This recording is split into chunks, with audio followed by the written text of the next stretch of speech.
Welcome to Mental Fitness, the Gateway to Success podcast, providing business owners, leaders, and entrepreneurs with the 3 INs: insights, inspirations, and intentional actions.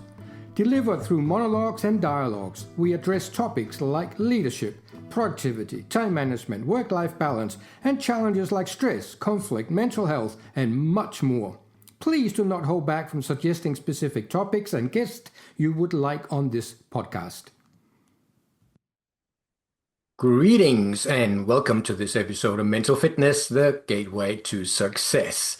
I want to share something with you in this episode that I have had a lot of success with over the last few decades, both in my own life and also with my clients, particularly business clients over the last good 20 years. But before that, I just want to mention something that is very present for me at the moment. So if you're watching this episode within probably about the first week of it being released, this will be relevant in that moment. And even if you're watching it past that, it possibly still relevant. So I feel a bit nervous and excited at the same time.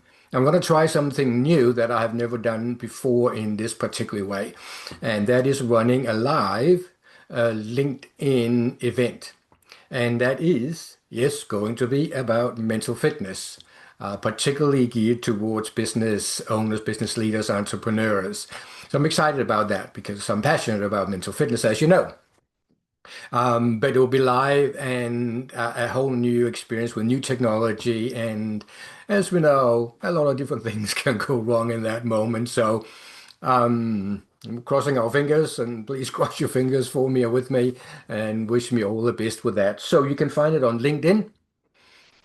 It is called Mental Fitness. It is on my business page, mikael.nz, or if you're from the States, I think you pronounce it mikael.nz. Don't know why. I have never figured that one out. So just a plot for that, and it would be fantastic to have you there. And it's open to anyone to come along and sit in, listen in, and there will be opportunities to ask questions as well. So enough of that. On to this episode. And this is about mental fitness and meditation snacking. So mental fitness, the more mentally fit we are, the better we become at meditation or meditation snacking. The more meditation or meditation snacking we do, the more we grow our mental fitness. So I love that because it works both ways. And I'll talk a little bit more about that towards the end of this episode. So first, let's pull that sentence, or not sentence, so that term meditation snacking apart.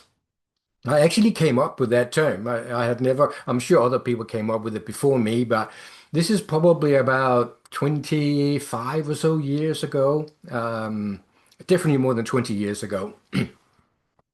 And I still use it to this day, and every time I do, people most likely go, "Oh, I like that. That's a good term.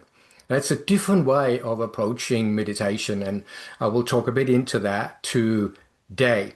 But first, I want to take that term, meditation snacking, apart because we've got 2 words in it, and we are going to focus on the meditation part primarily today, but I also want to touch in on the snacking part because we're all familiar with snacking, which is why it actually works so well in using this as a term, meditation snacking. So we know snacking, we most likely, you're doing it, I'm doing it. And I just want to touch on that very briefly because it appears to me, both in my own life and in my observation of others, that a lot of the snacking we're doing is actually unconscious or habitual. And it's not that the snacking in and of itself is bad. It may not serve us, but it may also serve us. And either way, I'm not here to judge that for you. Only you can do that. But what I am here to do is encouraging a consciousness around it, an awareness around it. So when we are snacking, is it just a habit, or are we snacking because it's the right thing for us to do in that moment? Is it just to have a break and yeah, and we can have a snack if that's suitable? And other times it seems that we are just doing it out of habit. And I just want to encourage an awareness around that. Because, I know there's a lot of hours in between meals, and what are we going to do with all those hours? And eh, we might get hungry, and then having a snack, nothing wrong with that. It's just also in many cases, the body actually doesn't need the snack. The body is perfectly happy and okay having a good break so that when we sit down for our next meal, the body's ready for that meal, ready to absorb it and digest it, and not having filled it up with all kinds of stuff along the way, which, let's be honest, sometimes the snacking we do is not necessarily the most healthy stuff that we put into our body. Now, bringing this into mental fitness, uh, uh, the more mentally fit we are, the more likely we are to be able to catch ourselves in those moments of snacking and going, do I really need this? Not do I want this, but do I really need this? And we ask our body, do I need to have this snack right now? And then we listen to the body, and then we then can make a choice whether we listen to the body or not, depending on what it is saying. But I encourage you just to bring that just for the next few days, just as an experiment. Just bring in an awareness into those moments when you go into the snacking phase in between meals. And again, the more we work on our mental fitness, the more likely we are to be able to catch those moments, and the more likely we are to be able to make better choices in that moment. Now, we don't only just snack on food these days. We also have social media snacking, where we go, oh, I just got a little break here. I just need to create some space in between tasks, or I just need to chill out for a moment. And we get the phone out, and then we snack on YouTube Shorts or whatever, wherever people go. I think Instagram, TikTok, and all those places, which I don't use. But I understand that there are a lot of snacking going on there because there's short little clips that we can get some enjoyment out of, just like snacking on some physical snacks and eating. There's some enjoyment in that. So again, I'm not saying that it's wrong or it's bad, not at all. What I am suggesting though is that it's done with awareness. It is done with consciousness. And it is also a wonderful way of growing our mental fitness by practicing in those moments. As we're about to pick up the phone and scroll through, just take a moment and go, I'm just about to snack on some social media. Let me just take a deep breath and have a sigh and then go, is that truly what I want or need to do right now? If the answer is yes, go ahead. If the answer is no, maybe don't go ahead. Do something else. Sit back, close your eyes, meditate for a moment, go and stretch your legs, go for a walk, whatever it may be. So that's the snacking part of meditation, snacking. So why should we snack on meditation? Well, before going into that, I just want to share just briefly a little bit about my journey with meditation, and then we will have a quick look at like what is meditation. And I find that a lot of people find it mysterious or weird or some religious stuff, and I just want to we can make it that, of course, but for me it's not, and I just want to take maybe some of that mystery out of it. So my journey. When I came to New Zealand, shortly after we came here, my wife and I ended up at a meditation center for a whole year. And we got a chance to do a lot of meditation, learning from a lot of different teachers coming there from around the world, and what a wonderful privilege that was. But then I decided to really dive into it, and I have spent literally thousands of hours sitting cross-legged on a cushion meditating. So that doesn't make me an expert, but it does mean that I have a reasonable amount of experience in that way of meditating compared to professional meditators or people living in monasteries and so on. I'm just a total beginner in that field. But for most people in our so-called Western world, I have a reasonable amount of experience and understanding of that way of meditating. And I can recommend that to anybody who are drawn to that. As you know, I've said many times on this podcast, both myself and with guests, I believe that it's really about finding out with everything what it is that's right for you, what works for you in this moment in time. So I'm bringing a lot of different things in these podcasts, and if you can just take a few things now and then play with that and use what is working and discard the rest, which I do in my own life, no, all the time. I learn new things, try it out. If it works, I keep doing it for a while, and then something else. Then when it stops working, I find something else. So in this journey of initially, it was all about sitting cross-legged on a cushion, and I got good at it. I did long, like 10-day silent retreats, doing 14 hours of meditation a day, 10 hours, 12 hours a day. And it worked for me at the time. And then it came to a point where it stopped working. And earlier on, when I was at that center, the meditation center, the main teacher or the living teacher there, I was sitting in a class one day.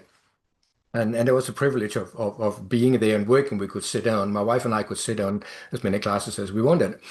And he said something in this room full of very experienced meditators. You could see that most of them kind of went, huh? Really? But when he said what he said, for me, it was just like, it just clicked. It was like, wow, this is the best thing I ever heard all day, all week, all month about meditation. And here's what he said. Said you are better off doing 60 one-minute meditations a day than one 60-minute meditation. And know that for those people there, including me, doing a 60-minute meditation in the morning, 60-minute meditation in the evening, and if you were in a retreat, you were doing throughout the day. No, that was normal. That's what we thought we had to do. So it was funny to look around the room and see people's reaction to that. And I just sort of internally started giggling and smiling. It was like, wow, that makes so much sense. Because for most of us to sit down for 60 minutes or even 10 minutes meditating, it might go fine for the first minute or two, but then the mind just starts going crazy. And we can sit and battle and try and stop it, and we can stop it for a few moments, and then it starts again, and it becomes just a battle. And so it was for me. It was like, shut up, okay, and then bang, bang, bang, bang, and that is awake, and then shut up, and on and on and on. So I picked that up, and I have never forgotten that. It took me a couple of years before I truly put it into practice. And it became the foundation on something I created later on, probably about 25 or so years ago, that I called modern meditation. It was actually a product that I put out into the world that people could buy. And in that, I was talking about, 1 to 2 minute mindfulness practices, meditation practices that like was specifically created to suit the Western world. Because as I started teaching meditation, it became clear to me that most people in the, I don't know what we're going to call it these days, the Western world, because of our conditioning and our mind, the way our minds work, to sit down and be quiet, particularly cross-legged, people just couldn't do it. So then we went, okay, let's just sit in chairs then, which is, of course, obviously fine. The cross-legged thing is a tradition from other cultures, and you don't need to do that to deeply meditate. You can do that in any posture, and sitting is fine. So we got out of that problem, and so people didn't have to struggle with pain in the knees and all of that stuff. And then shortening them to say, well, let's have a short meditation of like 5 minutes, 10 minutes, or 2 minutes, and really experience getting into a nice deep experience that really brings some insights and get us into that place of peacefulness, of sense of joy and at ease and sense of freedom. And then when the mind starts coming in and battling and not battling, when the mind comes in and start chattering, then we can try and calm it for a moment. And then when it comes in again, then we stop.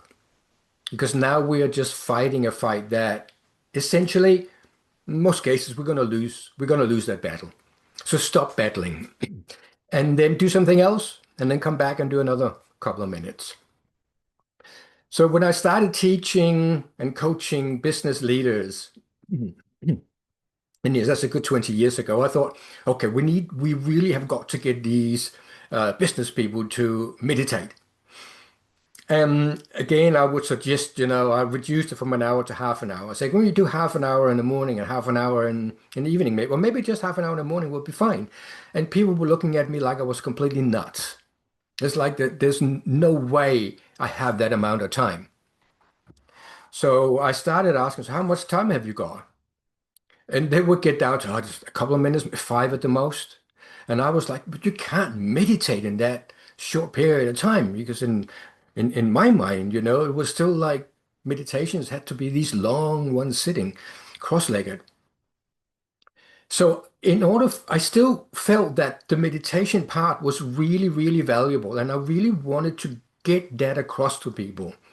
So if I couldn't get it across in my way, or the traditional way, should I say, I decided I've got to find another way. And that's where the modern meditations, the length of those meditation bits became shorter and shorter. And I started then using the term meditation snacking. Let's just have a whole bunch of snacks of half a minute to a minute. And then over the years, we have refined that even down to 5 to 10 second snacks.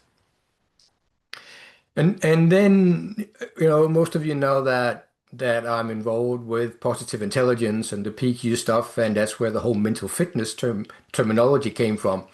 And in that, they have these PQ practices. They go to the PQ gym, the positive intelligence gym, where you're exercising your mental fitness muscle.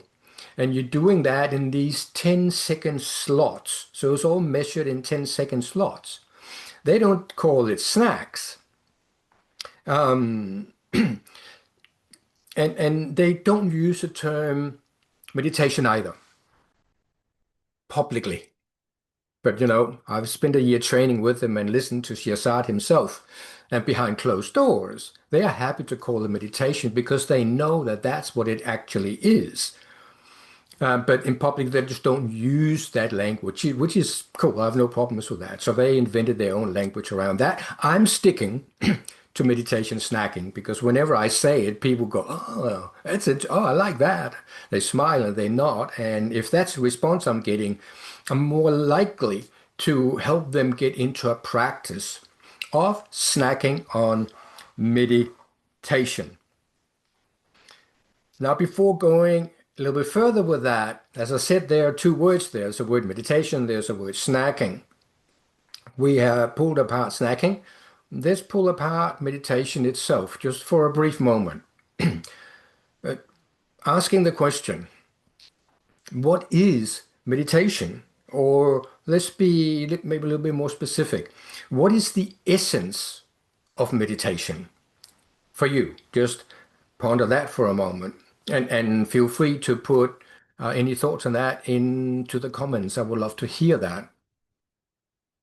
So, what is the essence of meditation? So, I've looked at that question. I can't count how many times. And when I look into a number of the traditional meditation practices, the one that I have created, the one that Positive Intelligence created, and many other people now these days have created, it seems to me that the essence of meditation is to be present. So it's that simple. The essence, as I see it, and you can pull that apart if you want,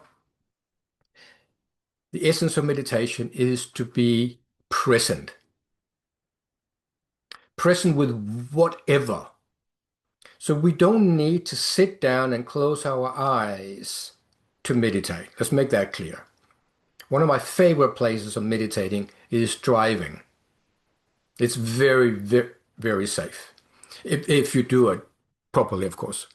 So definitely don't close your eyes and don't go into some internal experiences. You have got to keep your eyes on the road. But if you do that in a meditative way, driving becomes really enjoyable and really easy.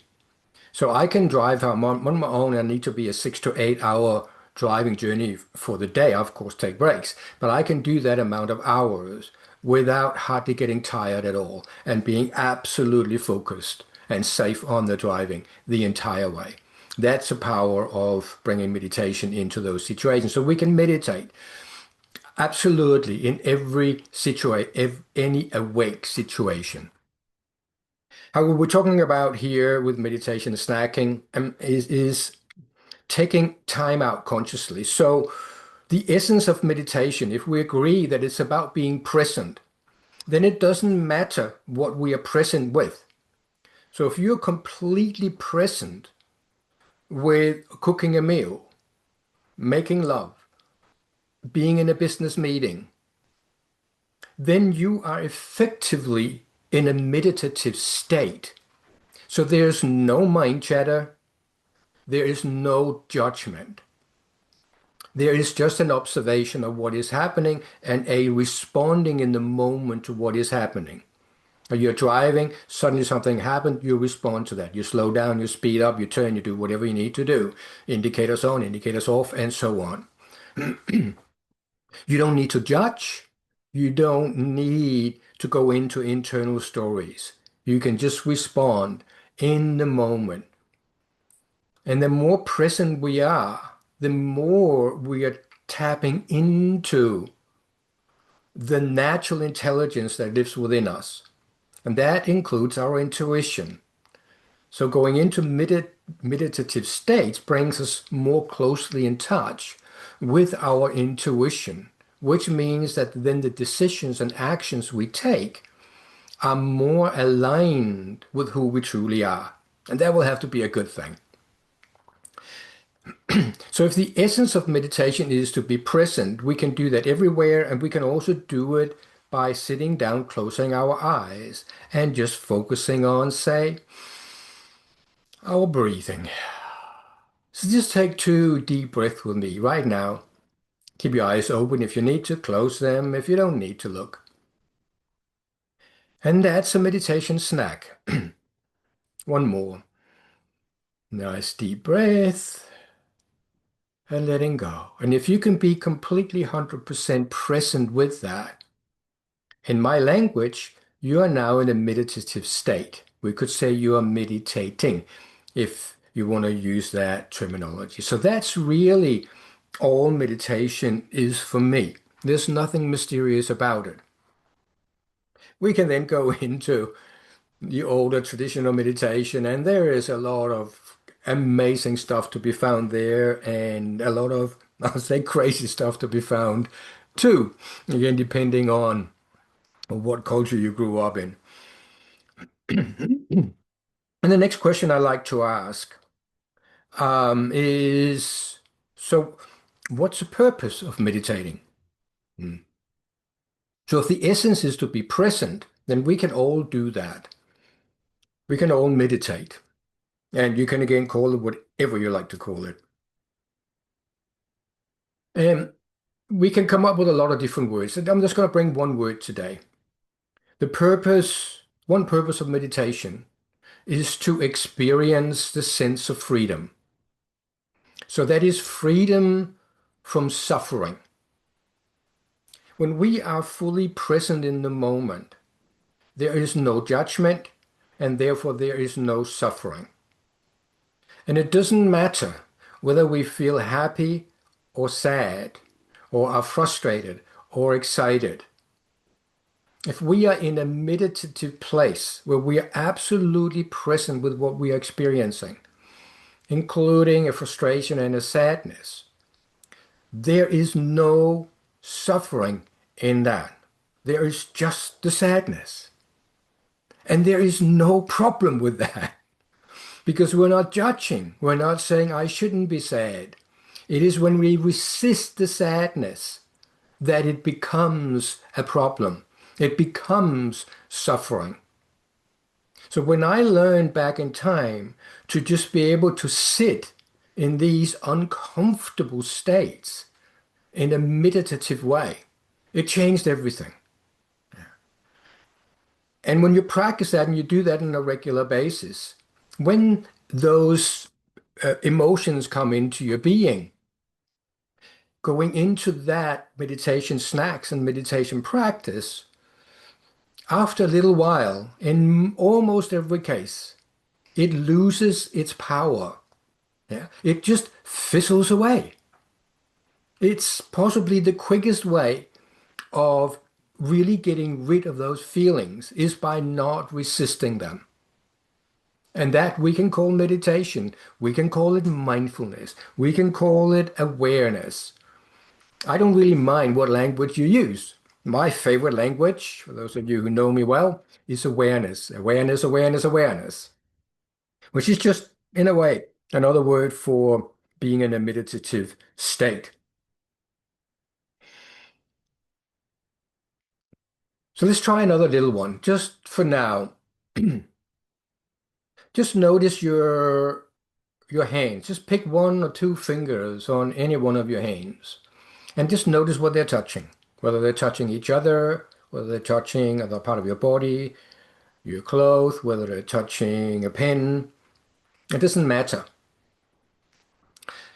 And now notice very, very closely the sensation in that of those fingers of that touch and put all your awareness into that. And for a few moments doing that, there is no suffering. There is no judgment. There is just an observation of what is. So in that moment, which everyone can do, just 10 seconds, 20 seconds, maybe 30 seconds. If you've done that, you're now going to feel different. Your mind is going to be most likely in a calmer state. And it only takes 20, 30 seconds to do. It is so effective. And of course, it goes away. Then you just come back half an hour, do it again. And then that becomes your snacks, not just in between meals, but also at meals. When you're struggling to fall asleep at night, or if you wake up too early and need to get back to sleep, do some meditation snacking. It may not work, but sometimes it will work. And it is in the practicing of it. And there's no way you can tell me you don't have time for that. Because some of this you can do without taking any time at all. You can do it while you're walking to the bathroom. You can feel your feet touching the ground for 20 seconds or 10 seconds and notice that sensation in your feet. And it takes no extra time because you're going to the toilet anyway. You can do it while you're eating. Take a moment to really taste the food and noticing the flavors deeply. Thousands of opportunities every day. That's not the problem. The problem or the challenge is remembering to do it. So that's where you need to find some kind of structure, some kind of reminders, whether it's sticky notes on the fridge or ping pings going off as reminders on your phone. You do whatever you need to do if you find that this is useful. It has certainly worked for me in my life, big time, and still is to this day. And it's not that I don't go into longer meditations, I'm putting in air quotes, because it is my way when I'm feeling things in my body, either physical discomfort or emotional discomfort. My go-to is just to pause, if I can at the moment, and then just go inside that experience. So that meditation snack might become 5 minutes, it might become 20 minutes, and whatever it is. I'm not timing anything. And I'm not sitting cross-legged either. You can do it in any posture. And it gives me two things. One, it brings me present. It gives that joy. It gives me that sense of freedom, internal freedom, freedom inside my own mind. The monkey has gone on holiday for a moment. But it also helps me often get some insights into what's going on. And at deeper levels, it will often then also facilitate some healing of some stuff within me at the same time. So I can't find any reason to not to not do it.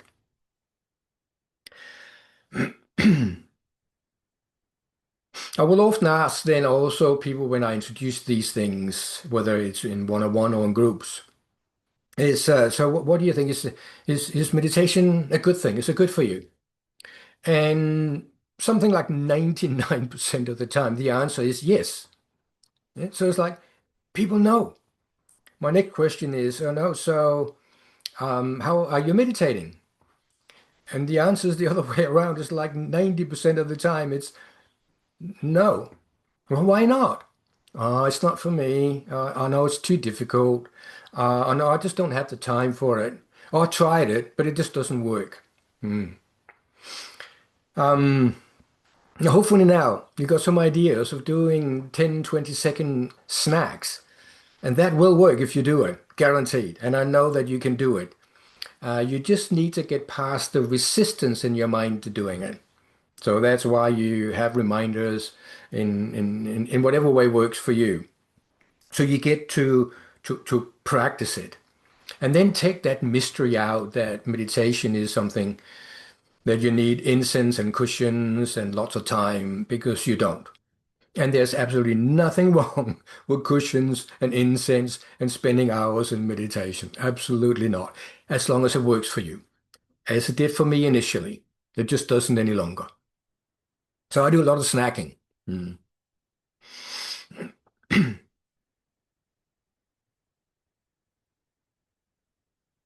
Then what we are left with then is only one question, which is if you agree with me all the way along, the question then might come in your mind, how do we do this? And I think I've answered that already. Mm.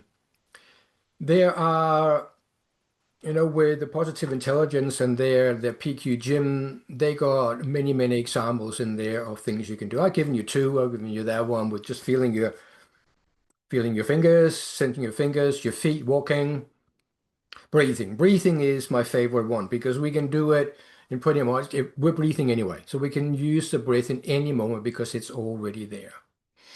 Another quick little one we can do right now. If you can close your eyes for this one, I suggest that. And just take a deep breath. We always start with a deep breath and let that go. And then just become aware of the sounds that you can hear around you. Pretend you're a microphone. So you're not judging the sound as good, bad, right or wrong, like or dislike. You're just a microphone. And you are just hearing the sounds without paying any attention to any of them, including my voice.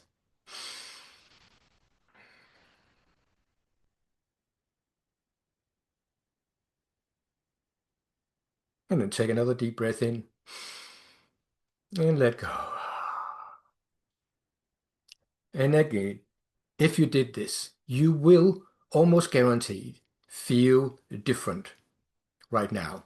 There will be a sense of deeper calm, a sense of deeper presence, Mhm. And maybe even a sense of a bit more inner freedom. As I started saying at the beginning of this episode, that meditation and mental fitness, um, meditation and meditation snacking is a way of growing our mental fitness. Because when we are in those places, we are becoming more conscious, we are becoming more aware, we are taking more and more control over our own being in this world. And that is a part of growing our mental fitness so that we have the capacity when the shit hits the fan to stay as calm as we possibly can. When things happen that frustrates us, that we don't add in the suffering on top of the frustration. But it also works the other way around. So the more we grow our mental fitness, the better we become at meditating, the better we become at becoming more and more present in each moment, the better we become at doing meditation snacking or longer meditations. So they support each other. So I don't mind what way around you start, whether you want to approach it from this end or from that end or from both ends or from the middle, whatever works for you.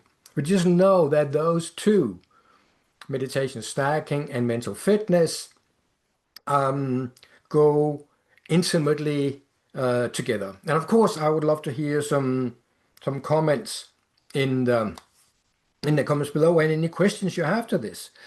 And sure, like if you would like just to have a quick chat with me about this, we might have some specific experiences or questions pertaining to your situation, then get in touch and we can have a quick chat. I'm happy to support with that. And some people choose to come and work with me long term to really get into the nitty-gritties of this way of working with meditation to really create some shifts in their lives. So with that, I think that's enough for today. And do let me know if there's any of this you would like for me to elaborate more on in another episode, or anything else completely different you would like for me to cover in on this podcast. So as per usual, please take a moment, just just a 10-second meditation snack, and go, what was the biggest learning for me today? What was the biggest takeaway from this episode today? And as you're revisiting that, you're strengthening it. And also, as per usual, please take any opportunity you can to consciously grow your mental fitness. Till next time. Thank you for tuning in to this episode of Mental Fitness, the Gateway to Success. If you have stories of how mental fitness has benefited you that you are happy to share, go to my website, mikael.nz, click on podcast and fill in the guest application form. If you want direct support from me utilizing my 40 years of mental fitness learning and practice, email me at coach@mikael.nz or message me on LinkedIn. Any feedback, review, share, follow, like, or any other good stuff is of course appreciated. Thank you for listening to Mental Fitness, the Gateway to Success podcast. I'm your host, Mikael Nielsen.